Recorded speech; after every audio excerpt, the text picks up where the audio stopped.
Le téléphone portable, smartphone et tous les autres appareils électroniques nous sont très utiles au quotidien. Risque de courbature, de fatigue générale, d'insomnie, de faiblesse sexuelle, de surdité ou de cécité, des AVC, les charges électromagnétiques des téléphones portables, smartphones ou tout autre appareil électronique sont très dangereuses pour la santé et peuvent vous conduire à la mort. Utilisez désormais les autocollants anti-radiation GIA pour protéger et préserver votre vie. Les amis, faites comme moi, Gégé Lapino, en adoptant DMA GIA. Une nouvelle émission sur Guérit TV Monde, La Position. Tous les mercredis à 21h sur votre web télévision. Prenez le rendez-vous pour savoir la position ou la lecture de tel ou tel acteur politique sur des sujets brûlants de l'actualité. Guérit TV Monde, le leader des web TV. Bienvenue, mesdames et messieurs. Merci de préférer Guérit TV Monde. Vous êtes sur votre émission préférée, La Position, une émission socio-politique qui aborde pour vous plusieurs questions liées à l'actualité. Aujourd'hui, nous allons recevoir Edmond Zissou. Il est le président de la Ligue de défense des acquis de la rupture. Bienvenue, monsieur le président. Comment vous allez? Ça va très bien. Parlez un peu plus fort aux téléspectateurs parce que ils voudraient bien entendre votre voix. Merci. Bonsoir, monsieur le journaliste. Merci de préférer Guérit TV pour vous exprimer, pour parler un peu de l'actualité. D'abord, ma toute première question. Comment va votre ligue, justement, de défense? La ligue se porte bien. Nous avons entrepris depuis quelques mois des consultations dans plusieurs départements. Et nous allons, d'ici le 25 janvier 2025, porter la Ligue sur les fonds baptismaux. Et sinon que la Ligue se porte bien.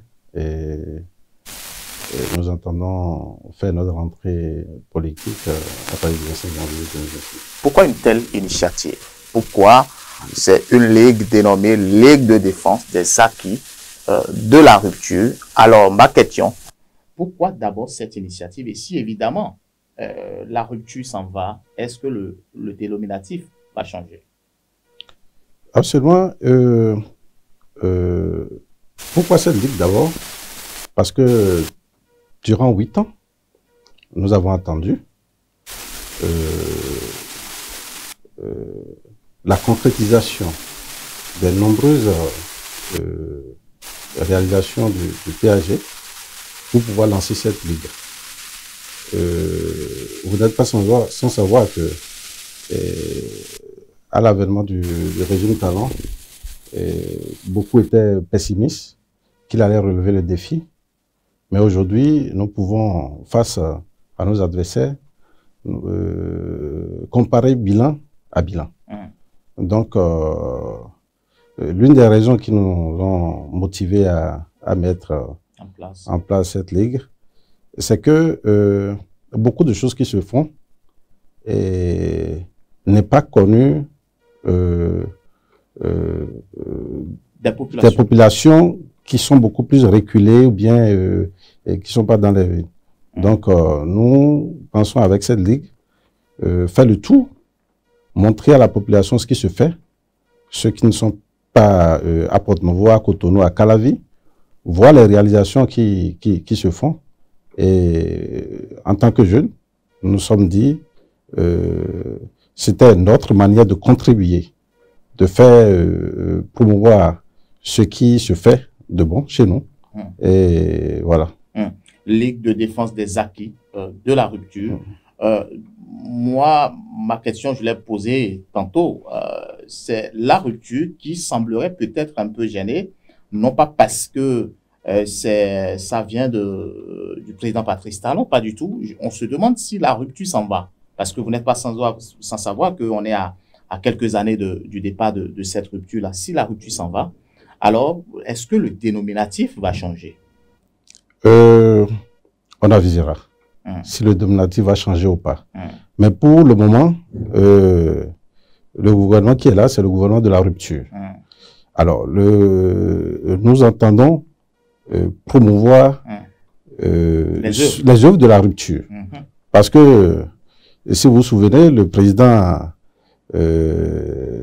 s'est lancé un défi de se porter en triomphe.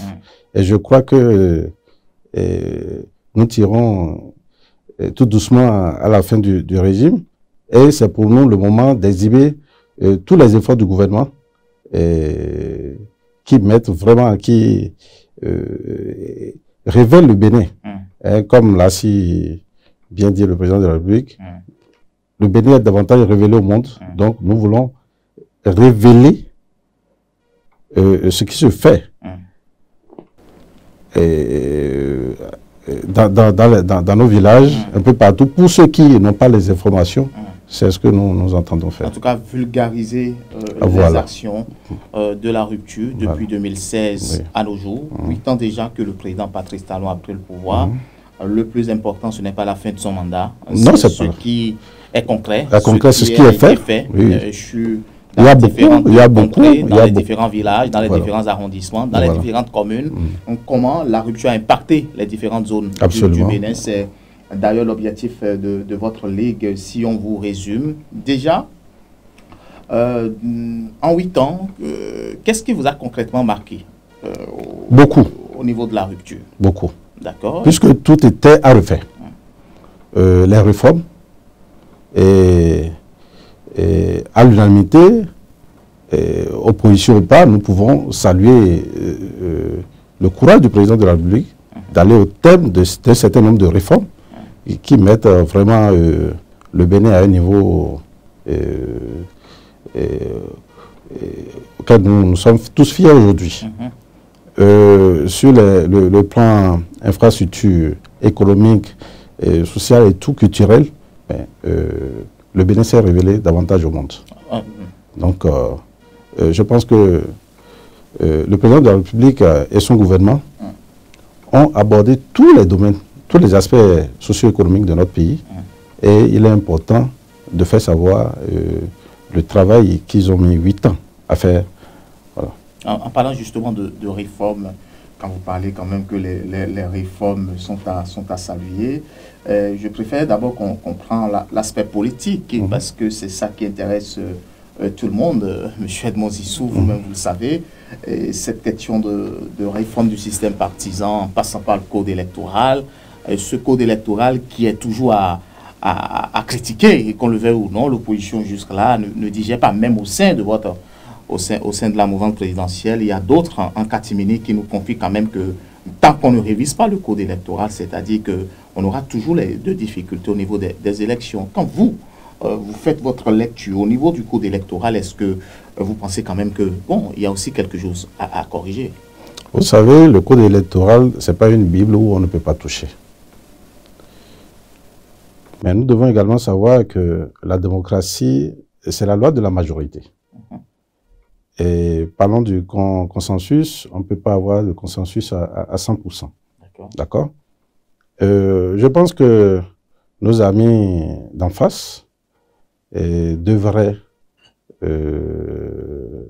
mieux faire, à travailler, à aller vers la population, à apporter de véritables projets de société, les défendre. Pourquoi? Parce que ce qui est davantage querellé dans le code électoral, je pense que c'est au niveau des 20%. Sinon... Le quota. Le quota. D'accord.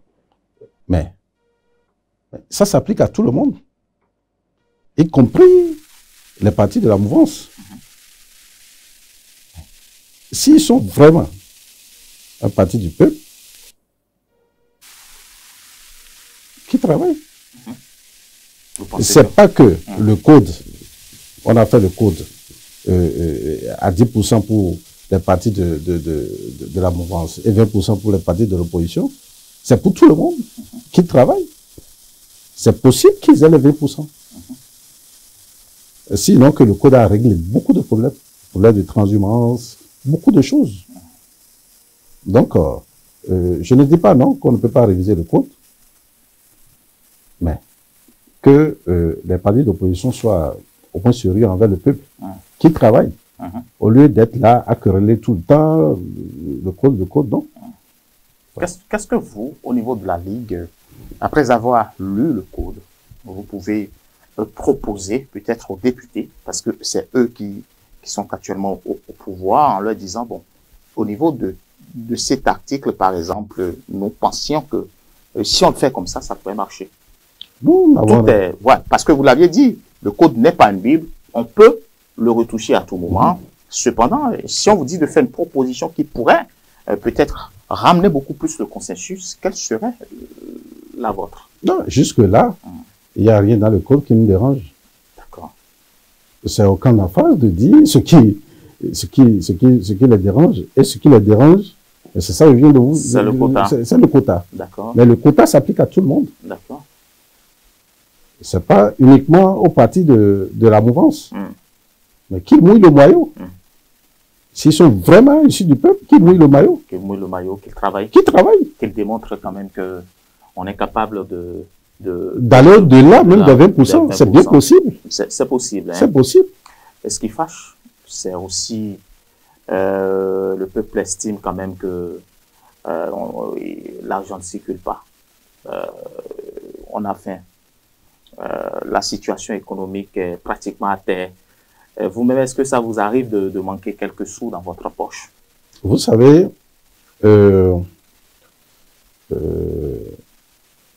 l'ambassadeur de la Chine a rendu un bel hommage au Bénin la dernière fois. Enfin, ça, c'est un diplomate. Non, on ne peut pas comparer l'ambassadeur. L'ambassadeur ne vit pas ce que nous vivons. Non, justement. Et pour qu'un pays se développe, nous devons faire un certain nombre de sacrifices. Aujourd'hui, nous pouvons donner raison au président Patrice Talon. Nous voyons tout ce qui se fait. C'est pas de l'argent tombé du ciel. Exemple? C'est la contribution des uns et des autres. C'est quoi? Qu'est-ce qui se fait selon vous? Eh bien, l'hôpital de Calavi, les logements sociaux, les routes qui se font... C'est avec de l'argent. C'est suffisant? C'est pas suffisant. Mais tant qu'il est à faire, rien n'est encore fait. Et vous-même, vous le confirmez? Non, justement. Ça a été toujours comme ça. Même les États-Unis continuent de se construire. Les grandes puissances continuent de se construire. Donc, voilà. L'argent ne circule pas. Quel argent ne circule pas? C'est ce que nous savons tous. On était tous habitués à des favoritismes, à des pots de vin et tout. C'est ça qui ne circule pas. C'est vrai, nous tous, nous sommes du bas peuple, nous savons ce que nous vivons. Il arrive qu'on manque de l'argent, mais cela ne veut pas dire que le pays doit s'arrêter. Voilà. D'accord. En tout cas, vous êtes le président, mesdames et messieurs, de la Ligue de défense des acquis de la rupture. Edmond Zissou est notre invité de l'émission Position. Merci, mesdames et messieurs, de nous préférer. Vous êtes sur Guérit TV Monde. Edmond Zissou, nous allons partir à l'Assemblée nationale. Nous allons parler un peu de l'actualité. Bien évidemment, le rapport d'activité du président de l'Assemblée nationale, vous l'aviez suivi comme tout le monde. Les 81 députés de la mouvance ont donné leur oui, justement, au 4e rapport d'activité du président. Par contre, les 8 députés disent ne pas se retrouver dans le rapport d'activité. Quand vous avez peut-être, après le vote de ce rapport, en tant que président de la Ligue de défense, qu'est-ce que vous vous êtes dit en votre sein?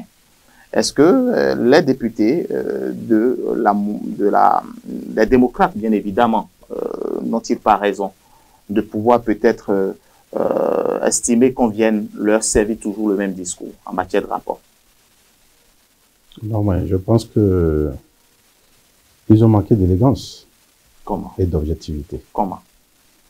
Il y a un adage qui dit chez nous, avoir des quintom et non pas. Appréciez ce qui est bon chez votre ennemi et faites-lui des propositions. Je pense que nous avons dépassé l'ère de la politique de peindre tout en noir. D'accord? Heureusement que le peuple n'est pas dupe. Son Excellence, le président Vavonon, il a beaucoup fait. Il a beaucoup fait. Donc, dire que rien n'est fait ou bien il faut rejeter. c'est leur avis, le peuple a pris acte. D'accord. En tout cas, l'opposition ne veut pas croiser les bras. Le dimanche dernier, Ils sont dans leur rôle. Ils se sont retrouvés au sein d'un creuset, le creuset de concertation de l'opposition. Vous avez suivi l'actualité comme tout le monde. Oui. Est-ce que cela ne fait-il pas peur à la mouvance? Mais non, pourquoi? Parce que la mouvance présidentielle est sereine. Vous voyez ce qui se passe, hein? Non, du tout pas. On a le MPL, on a le GSR, on a les démocrates, on a le NFN de Avoyons. En tout cas, il y a toute une panoplie. Mais c'est la preuve de la vitalité de notre démocratie. Et si ce creuset peut permettre à l'opposition de s'unir pour une alternative politique saine et sans violence en 2026, mais c'est le Bénin qui sortira gagnant. Donc, à la mouvance, nous n'avons pas peur. C'est bien. Et c'est d'ailleurs les fruits du système partisan. C'est les grands regroupements. C'est ce que nous attendons. D'accord. Eh bien, après, qu'on le veuille ou non, cela doit réveiller quand même la mouvance qui ne doit pas dormir quand même sur ses lauriers. Et vous qui êtes mais la mouvance ne dort pas. Vous qui êtes au niveau des mouvements soutenant justement la rupture, la mouvance ça devrait vous interpeller beaucoup non, plus. Du tout pas. La mouvance ne dort pas. C'est eux qui dorment. Et c'est eux qui se plaignent des 20%. Est-ce que la mouvance se plaint de ça? Non. La mouvance travaille. Mais comment vous travaillez alors? Ah ben, il faut aller vers la population. La population voit ce qui se fait. Nous avons un bilan à défendre. Et c'était votre garantie. Ah mais justement, le président de la République, son Excellence Patrice Talon, a fait ce que aucun président n'a pu faire depuis 1960. Mais c'est à tout temps. L'État est une continuité. Ne refusons pas. Ne refusons pas. Mais si on me dit aucun président, il faut le reconnaître, ça mérite. Aucun président, c'est comme si, bon, depuis Maga, non, le Bénin n'a jamais évolué. Non, je ne dis pas parce ça. Que c'est... Non, je ne peux pas dire ça. Mais je dis, ce qu'il a fait, en termes de réalisation, aucun président ne l'a fait jusqu'à aujourd'hui. Il est venu compléter ce qu'il doit faire. Il a fait au-delà de nos ententes. Au-delà? Oui, au-delà. Ah bon? Oui. Vous le savez très bien. Vous avez parlé d'il y a des routes, des marchés, des hôpitaux qui sont construits, mais à part ça, vous n'avez plus donné d'exemple quand même. Non, mais il y a plein. Les réformes institutionnelles, mais il faut être courageux pour le faire. Il a accepté d'être impopulaire pour porter le Bénin à un niveau inimaginable. Donc, c'est des actions allouées. Aujourd'hui, nous avons la zone industrielle de Glodigbé, mais c'est inédit. Nous sortons un peu, nous allons dans les autres pays, nous voyons ce qui se passe. Nous avons énormément progressé. C'est un atout. Et évidemment. C'est évidemment. Un atout. Donc, je pense que ce que le président Patrice Talon est en train de faire, mais nous devons tous l'encourager et nous devons exiger que, en 2026, que celui qui doit arriver puisse continuer sur les mêmes lancers. Et si ça se fait d'ici 30 ans, 40 ans, 50 ans, mais le Bénin sera un petit Paris de l'Afrique de l'Ouest. Dans tous les cas, l'opposition estime quand même que il n'y a pas équité sociale, il n'y a pas la paix dans le pays, il y a peut-être la morosité, il y a la paupérisation. En tout cas, beaucoup de mots ont été jetés en face de la mouvance, qu'on le veuille ou non, au niveau de la concertation, du creuset de concertation de l'opposition. Il y a quand même beaucoup de choses qui ont été dites de façon entre griffes à peindre plus ou moins en noir les réalisations de Patrice Talon. Et si vous voyez cette opposition, est-ce que vous pensez quand même qu'il y a de l'espoir? Non, je pense que ce creuset est né avec des gerbes de division. Oui. Pourquoi vous le dites? Oui. Parce que, voyons, à leur sein, c'est pas seulement les partis, les démocrates qui sont de l'opposition. D'accord. Suivez mon regard. Est-ce que vous voulez dire que parce que la FCBE ni le Restaurer l'Espoir ne sont pas associés, ça veut dire que c'est déjà un échec? Ben, ils sont tous de la même chapelle, non? Est-ce qu'on peut rassembler tout le monde? Ils sont tous de l'opposition. Mais ils doivent pouvoir se réunir. D'accord. Sinon, il y a un problème. Il y a un problème. Et vous, quand vous voyez cette distance entre les démocrates, la FCBE, Restaurer l'Espoir, comment vous analysez cette distance entre ces partis politiques-là? Non, mais comme tout Béninois, je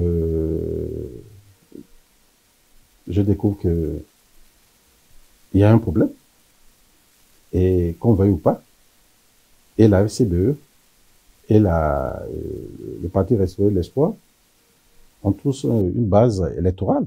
Vous voyez? Et ça va forcément jouer sur eux. Forcément jouer sur les démocrates, forcément. C'est cela. Forcément. Et qu'est-ce que les démocrates devraient faire si vous avez quelque chose à leur donner comme conseil? Non, c'est pas à moi de leur donner ce genre de conseil. Ils savent très bien ce qu'ils doivent faire. Vous savez, nous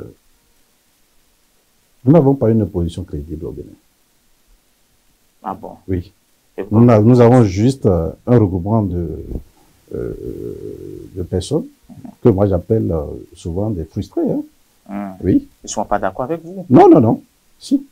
Parce qu'on les a vu tous gérer le pays. Oui. Et c'est l'une des raisons pour lesquelles nous, on a attendu 8 ans pour pouvoir commencer par parler. Parce qu'aujourd'hui, nous pouvons opposer bilan à bilan. Nous savons tous que le président des démocrates a géré ce pays pendant 10 ans. Et nous pouvons comparer les actions. Donc, ils n'ont pas de leçons à nous donner. Vous pensez réellement? Non, ils n'ont pas de leçons à nous donner. Ils peuvent quand même... D'ailleurs, ils n'ont rien à proposer. Si ce n'est pas que le départ de Patrice Talon, si ce n'est pas que dit que ne sont pas en liberté, c'est ci, c'est ça. Mais pourtant, il va qu'à leurs occupations. Nous sommes plus aujourd'hui dans un État responsable, dans une démocratie responsable, où chacun fait face à ses responsabilités. Il n'y a plus du n'importe quoi. D'accord. Vous avez suivi cette actualité qui a jazzé en début du mois d'octobre, visiblement avec cette arrestation de Olivier Bokor, Oswald Omeki.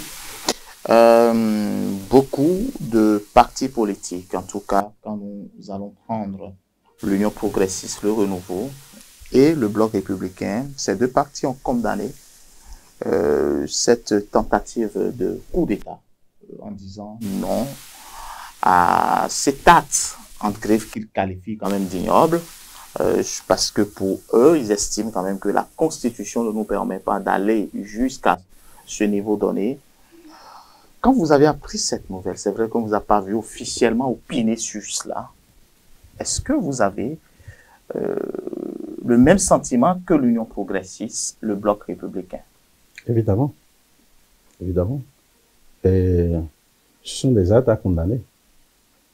Le Bénin est un exemple en matière de démocratie dans la sous-région à travers le monde.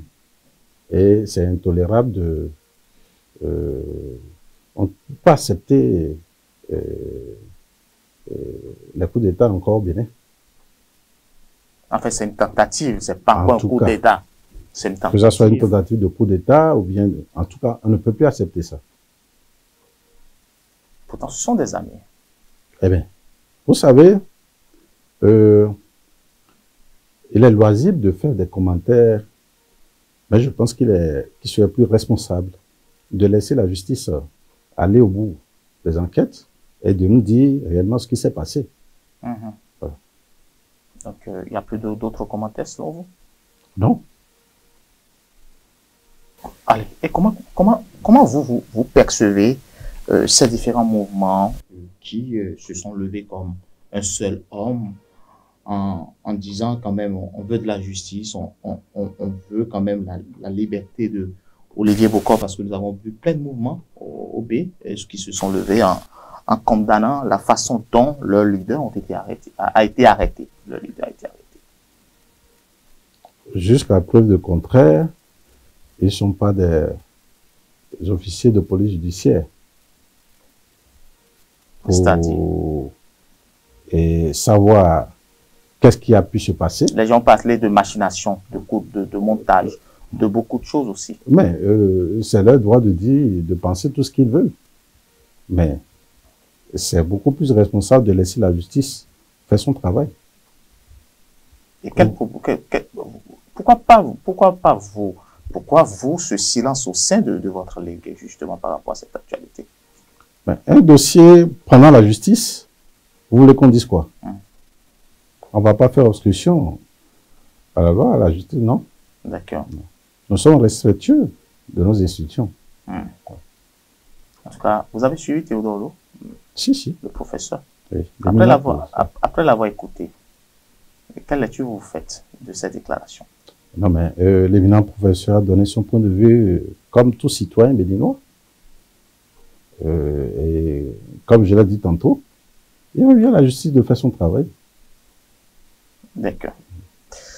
Mesdames et messieurs, vous êtes sur l'émission La Position. Nous recevons pour vous Edmond Zissou, il est le président de la Ligue de défense des acquis de la rupture. Avec lui, nous parlons beaucoup plus des sujets liés à l'actualité. Bien avant de vous retrouver dans la deuxième partie, on prend une pause et c'est la pause publicitaire. Vous organisez un mariage, un anniversaire, un baptême, un séminaire, un spectacle, un meeting politique ou tout autre événement, Guérit TV Monde vous propose un service de sonorisation professionnelle de meilleure qualité. Pour plus d'informations, contactez-nous au +229 91 19 10 10. Guérit TV Monde, le leader des Web TV.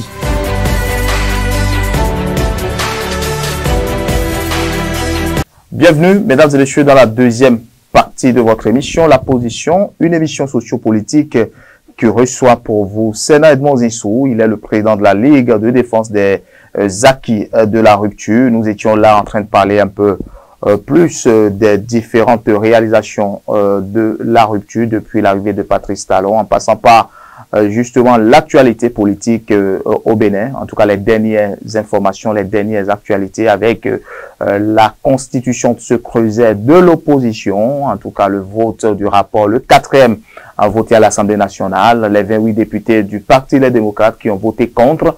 Vous avez suivi en première partie justement les analyses et le commentaire du président Sénat Edmond Zissou, le président de la Ligue de défense des actions de la rupture. On en parlait avec lui et puis nous allons avec lui aussi à parler justement des différentes sorties médiatiques du président, de l'ancien président de la Cour constitutionnelle et de l'ancien président de la Cour suprême, Ousmane Batokor, qui se sont exprimés justement sur le bilan de la rupture 8 ans après. Monsieur Edmond Zissou, vous avez suivi aussi le président Ousmane Batokor, en tout cas l'ancien président de la Cour suprême, et lui il a été clair, ça ne va pas dans le pays. Ancien président de la Cour suprême, qui a quand même une notoriété très respectable, quelqu'un comme ça qui parle, il faut quand même le croire. Oui, il faut le croire. Est-ce que pour vous, est-ce que vous-même vous reconnaissez que, au-delà du bilan, au-delà des réalisations infrastructurelles que vous avez citées, vous avez données dans la première partie de cette émission, quand vous suivez quand même Ousmane Batokor, on pourrait quand même, dans le fond, lui donner en partie raison. Il fait économie de vérité. Hein. Pourquoi? Oui. Parce que du haut des fonctions qu'il a eu à occuper à ce pays, c'est pas l'occasion de ce malheureux événement qu'il va dire que ça ne va pas. Vous qualifiez de quel événement malheureux, justement? Je crois que c'est l'arrestation de Steve Amoussou. Steve Amoussou. Pourquoi vous liez cet événement à Ousmane Batokor? nous savons tous, en tout cas, on a tous été édifiés qu'il est le père adoptif de Ousmane et du frère Amoussou. Donc, vous voulez qu'il dise quoi? Que tout va bien? Est-ce qu'il n'a pas son opinion au-delà des règlements de compte que vous lui prêtez? Je ne refuse pas. D'accord. Vu les agissements de ce dernier, M. Steve Amoussou, et en tant que tuteur, père adoptif, vous voulez qu'il dise que tout va bien? Je ne pense pas, monsieur le journaliste. Est-ce que selon vous, tout va bien aussi au sein de la rupture? Aucune œuvre humaine n'est parfaite. On vous proposait quoi? Si il y a des choses à revoir, on peut proposer quoi concrètement au président Patrice Talon? Pour nous, tout va bien. Seulement que, bon, un peu les prix sur les marchés, au niveau de certains denrées alimentaires, mais nous savons tous que c'est pas lié, c'est beaucoup plus lié à la crise de l'Ukraine. Donc, le gouvernement a déjà fait beaucoup d'efforts en subventionnant beaucoup de choses. Donc, peut-être nous allons leur demander de faire un peu plus. Sinon que... Ça peut aller avec, ça peut aller. avec tout ça. En parlant justement de ce qui ne va pas trop dans le pays, vous êtes le président d'une ligue, d'un mouvement qui veut voir le jour très bientôt. Vous l'aviez souligné en tout cas à votre introduction. Dites-nous, monsieur Edmond Zissou, si on vous posait la question de dire, si vous étiez face au président de la République, tout de suite et maintenant, ou si vous avez la chance de le rencontrer en tant que président de cette ligue-là, de la défense, même si c'est pour la rupture, qu'est-ce que vous pouvez lui dire en face? D'abord, félicitations. D'accord. Félicitations, parce que la tâche n'est pas aisée, hein, et il fait beaucoup. C'est tout. Le premier mot, c'est un mot de félicitations. Et après? Et après, il y a toujours des problèmes à régler dans un pays. Même dans votre famille, il y a toujours des choses à régler. Donc, le gouvernement s'attelle chaque jour à régler les problèmes. Donc, je pense que nous avons en face un gouvernement responsable, méthodique, et au fur et à mesure qu'il y a des problèmes, le gouvernement ne tarde pas d'apporter des solutions. D'accord. Sinon que, ben, premier mot, c'est d'abord de félicitations. D'accord. OK. 2026, comment ça se prépare chez vous? Ça se prépare très bien. Et comme je vous l'ai dit, la mouvance présidentielle ne dort pas. C'est nos amis d'enfance qui sont dans un profond sommeil et qui par moments se réveillent et crient. Voilà. Donc, ça se prépare très bien au niveau des partis de la mouvance présidentielle. Et je pense que nous avons beaucoup à revendre. Nous avons